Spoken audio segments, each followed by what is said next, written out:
Assalamualaikum warahmatullahi wabarakatuh. Saya Fatinatul Aisyah Tanto dari kelas 8B nomor absen 5. Berikut tugas IPS saya, materi perlawanan Sisingamangaraja 12 terhadap Belanda. Latar belakang Sisingamangaraja 12. Sisingamangaraja 12 lahir di Bakara 18 Februari 1845. Ia merupakan raja di negeri Toba, Sumatera Utara. Sisingamangaraja adalah keturunan seorang pejabat yang ditunjuk oleh Raja Pagaruyung yang sangat berkuasa saat itu. Berikutnya ada perlawanan rakyat Sumatera Utara. Perlawanan rakyat Sumatera Utara terhadap Belanda terjadi di Tapanuli selama kurang lebih 29 tahun. Peperangan ini dimulai pada tahun 1878 sampai 1907. Pada tahun 1873, Belanda melakukan invasi militer ke Aceh dan dilanjut dengan invasi ke Tanah Batak pada 1878. Raja-raja Huta Kristen Batak menerima masuknya Hindia Belanda ke Tanah Batak. Sementara Raja Bakara atau Sisingamangaraja menolak dan menyatakan perang.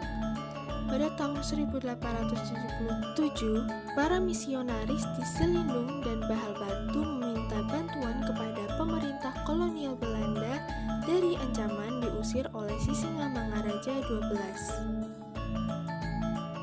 Kemudian, pemerintah Belanda dan para penginjil sepakat untuk tidak hanya menyerang markas Sisingamangaraja 12 di Bakara, tetapi sekaligus menaklukkan seluruh Toba.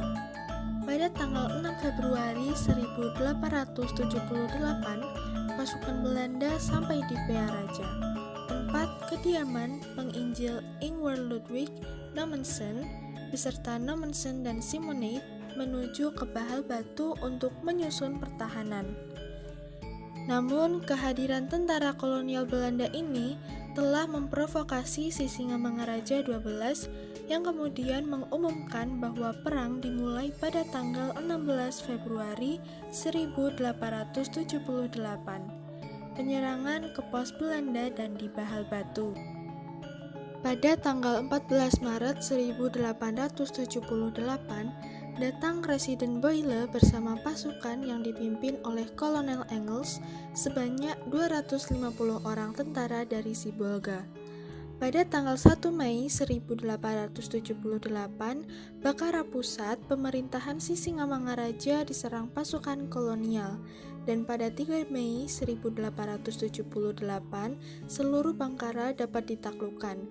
Namun, Sisingamangaraja 12 beserta pengikutnya dapat menyelamatkan diri dan terpaksa keluar mengungsi. Walaupun Bakara telah ditaklukkan, Sisingamangaraja 12 terus melakukan perlawanan secara gerilya. Tetapi sampai akhir Desember 1878, beberapa kawasan seperti Butar, Lebu Siregar, Nagasaribu, Huta Ginjang, Gurgur juga dapat ditaklukkan oleh pasukan kolonial Belanda. Belanda menempatkan tentaranya di Tarutung dengan dalih melindungi para penyebar agama Kristen yang tergabung dalam Region Zanding. Tentara Belanda yang berkedudukan di Tarutung diserang oleh pasukan Sisingamangaraja 12 yang bermarkas di Bakara. Perang terjadi di Butar, Bahal Batu, Balige, Siborong-borong, Lumanjulu, dan Lagu Boti. Dalam penyerangan tersebut, Belanda di bawah pimpinan Hans Christopher. Pada 17 Juni 1907, Sisingamangaraja 12 yang memusatkan pertahanan terakhir di Dairi gugur karena ditembak oleh Belanda. Hal ini yang membuat peperangan Tapanuli berakhir. Putri Sisingamangaraja 12 yang bernama Lopian dan 2 orang putra Sisingamangaraja, yaitu Sultan Nagari dan Patuan Anggi juga gugur. Putra Sisingamangaraja 12 yang lain, yaitu Sabidan, Pakilin, dan Buntai dibuang keluar daerah Tapanuli. Sementara Barita dan Pangandaran diasuh oleh pendeta di Pearaja. Nah, itu dia tugas video IPS saya. Terima kasih. Wassalamualaikum warahmatullahi wabarakatuh. Bismillahirrahmanirrahim. Assalamualaikum warahmatullahi wabarakatuh. Perkenalkan, nama saya Filia Mutiara Deswika dari kelas 8B, nomor absen 27. Di sini saya akan menjelaskan tentang perlawanan Tuanku Imam Bonjol terhadap Belanda. Dan ini adalah gambaran dari Muhammad Shahab atau yang biasa dikenal dengan Imam Bonjol. Yang pertama, saya akan menjelaskan tentang asal mula Tuanku Imam Bonjol. Imam Bonjol bernama asli Muhammad Shahab. Imam Bonjol lahir pada 1772. Imam Bonjol juga dikenal sebagai ulama dan memiliki beberapa gelar, seperti Peto Syarif, Maling Basa, dan Tuanku Imam. Awal mula nama dari Tuanku Imam Bonjol adalah ketika seorang pemimpin dari Harimau Nan Syaipan, Tuanku Nan Renceh, dan Kamang Alam menunjuknya sebagai imam bagi kaum Padri di Bonjol. Sejak saat itu, Muhammad Shahab dikenal dengan nama Tuanku Imam Bonjol. Selanjutnya, saya akan menjelaskan tentang perlawanan Imam Bonjol terhadap Belanda. Awalnya, perlawanan rakyat terhadap kekuasaan Belanda di Sumatera berkobar di Minangkabau, Sumatera Barat. Perlawanan antara Hindia Belanda dimulai dengan perang antara kaum adat dan kaum Padri. Perang antara saudara itu terjadi karena adanya pertentangan dari kaum Padri yang menginginkan agar hukuman di daerahnya dijalankan sesuai dengan syariat Islam dengan kaum kerajaan Pagaruyung. Sehingga kaum adat meminta bantuan Belanda yang akhirnya resmi ikut berperang melawan kaum Padri. Belanda diketahui sempat kesulitan melawan Tuanku Imam Bonjol dan pasukannya. Terlebih Belanda masih harus memadamkan perang di Ponegoro.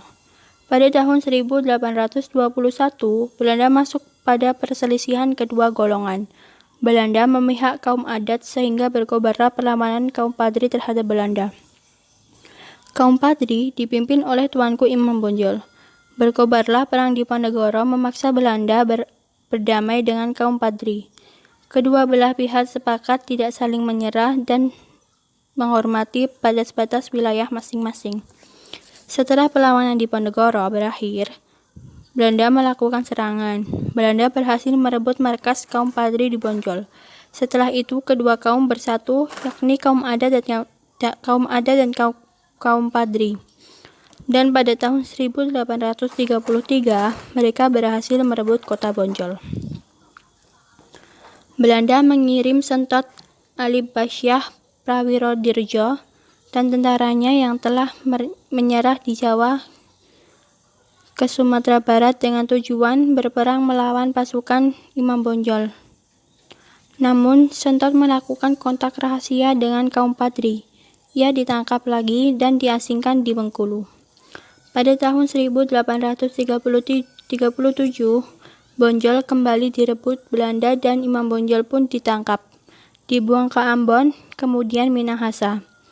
Perang perlawanan rakyat terhadap Belanda diteruskan oleh Tuanku Tabusi. Namun, tidak lama kemudian, perang itu pun berakhir.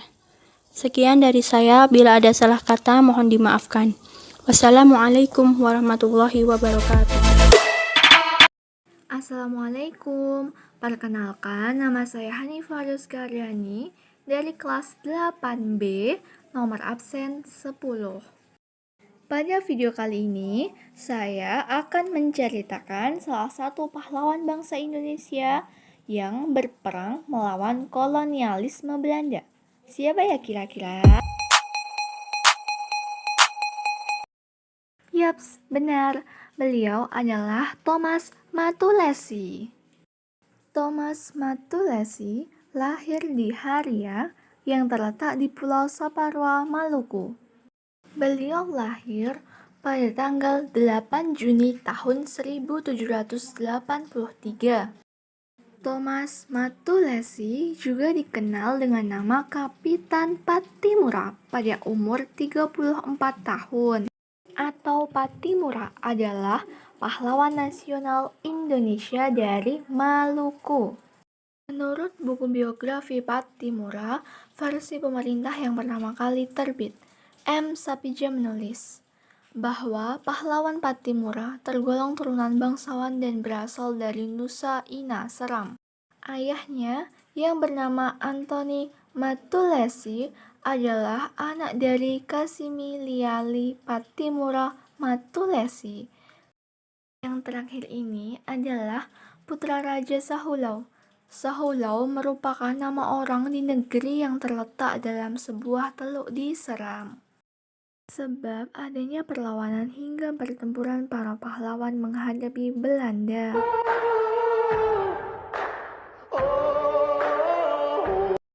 Thomas Mattulessy sebelum melakukan perlawanan terhadap VOC, ia pernah berkarir dalam militer sebagai mantan sersan militer Inggris. Pada tahun 1816, pihak Inggris menyerahkan kekuasaannya kepada pihak Belanda. Kemudian, Belanda menetapkan kebijakan politik monopoli pajak atas tanah landrechte, pemindahan penduduk serta pelayaran Hongi-Hongi-Tochtien, serta mengabaikan Traktat London pertama. Antara lain dalam pasal 2 memuat ketentuan bahwa residen Inggris di Ambon harus merundingkan dahulu pemindahan Corps Ambon dengan gubernur.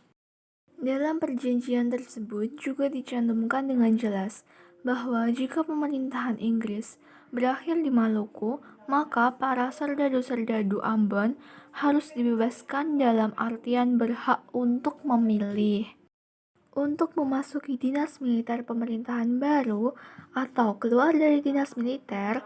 Akan tetapi, dalam praktiknya, pemindahan dinas militer ini dipaksakan. Kedatangan kembali kolonial Belanda pada tahun 1817 mendapat tantangan keras dari rakyat. Hal ini disebabkan karena kondisi politik, ekonomi, dan hubungan kemasyarakatan yang buruk selama 2 abad. Rakyat Maluku akhirnya bangkit mengangkat senjata di bawah pimpinan Kapitan Pattimura. Maka pada waktu pecah perang melawan penjajah Belanda tahun 1817, raja-raja, patih, para kapitan, tua-tua adat dan rakyat mengangkatnya sebagai pemimpin dan panglima perang karena berpengalaman dan memiliki sifat-sifat kesatria, kabar resi. Sebagai panglima perang, Kapitan Pattimura mengatur strategi perang bersama pembantunya. Sebagai pemimpin, dia berhasil mengkoordinir raja-raja patih dalam melaksanakan kegiatan pemerintahan, pemimpin rakyat, mengatur pendidikan, menyediakan pangan, dan membangun benteng-benteng pertahanan. Kewibawaannya dalam kepemimpinan diakui luas oleh para raja patih maupun rakyat biasa. Dalam perjuangan menentang Belanda, ia juga menggalang persatuan dengan kerajaan Ternate dan Tidore, raja-raja di Bali, Sulawesi, dan Jawa. Pertempuran-pertempuran yang hebat melawan angkatan perang Belanda di darat dan di laut dikoordinasi Kapitan Pattimura yang dibantu oleh para panglimanya. Antara lain Melchior Keselya, Antoni Lebok, Philip Latumahina, dan Ulupaha. Perang Pattimura hanya dapat dihentikan dengan politik adu domba, tipu muslihat, dan bumi hangus oleh Belanda. Para tokoh pejuang akhirnya dapat ditangkap dan mengakhiri pengabdiannya di tiang gantungan pada tanggal 16 Desember 1817 di kota Ambon. Untuk jasa dan pengorbanannya itu, Kapitan Pattimura dikukuhkan sebagai pahlawan perjuangan kemerdekaan oleh pemerintah Republik Indonesia. Nah, jadi tadi Hanifah sudah menceritakan salah satu pahlawan yang bernama Thomas Mattulessy. Semoga dari cerita ini Hanifah sendiri maupun kita dapat mengambil hikmah dari perjuangan para pahlawan tersebut. Terima kasih. Wassalamualaikum warahmatullahi wabarakatuh.